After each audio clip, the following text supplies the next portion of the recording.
The Grumpy Tree. There was once a grumpy tree. It was the biggest tree in the forest, and it didn't need its shadow for anything. However, the tree would never share its shadow with any of the animals and wouldn't let them come anywhere near. One year, the autumn and winter were terrible, and the tree, without its leaves, was going to die of cold. A little girl who went to live with her grandma that year found the tree shivering, so she went to get a great big scarf to warm the tree up.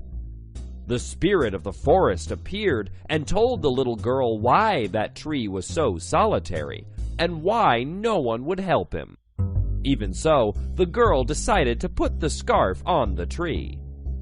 The next springtime, the tree had learned from the girl's generosity, and when she sat next to the trunk, the tree bent down to shade her from the sun. The spirit of the forest saw this and went to tell all the animals.